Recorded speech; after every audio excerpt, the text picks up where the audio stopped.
Bismillah. So one of the questions that's come in online, how can I generate love towards Salat and Qur'an in my kids?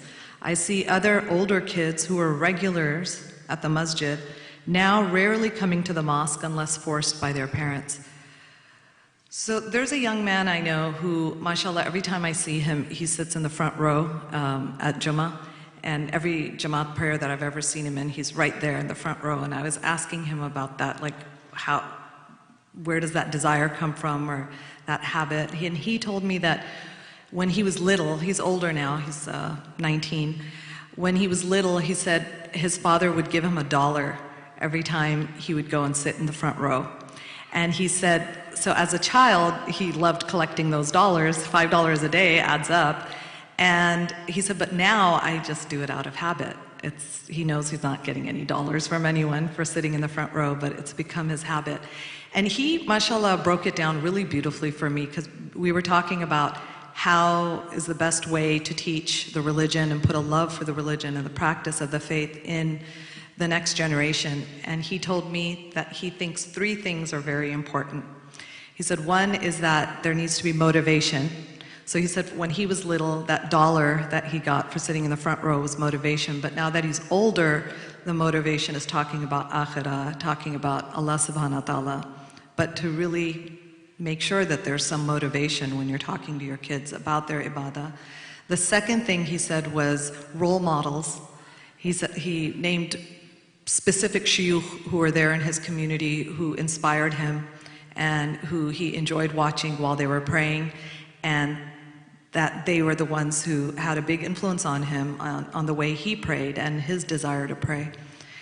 And the third thing he told me was, so he said motivation, role models, and the third thing he said was understanding. He said it's very important to understand why you're praying and what you're saying and what the point is behind prayer. He said for many kids he's seen that parents say, oh, Allah expects you to pray, so you have to pray. It's haram not to pray. But they don't actually understand why and what's the purpose behind it. And as far as the question which says that they saw that kids who used to come regularly and maybe were into the Qur'an or into praying, but now they see that they don't come unless their parents are quote unquote forcing them to. What I've seen is that in life, we're not just on the steady course. There's ups and downs that come, even in our own lives. And if we look at ourselves and think that right now, if I had somebody who was forcing me or telling me that I have to read this much Qur'an every day, or I have to sit for this long in my prayer afterwards and do dua, would we rebel against that? Or would that be something that would make us go, yeah, that's something I want to take on? And it's important that when kids, after the age of 14, what I've seen is that we need to kind of give them their space. Once you've established routines for them throughout the early years, what I've noticed is after 14, you're really just maintaining whatever you've taught them up to the age of 14. With all 3 of my kids, I've seen that after 14, it's really hard to start implementing anything new. And whatever we've been teaching them up until that point is now what we're going to be maintaining. And I hope we can build on that, but if we are going to build on it, it's going to come from them. It's not going to come from us. It's going to be completely self-directed and self-motivated. And,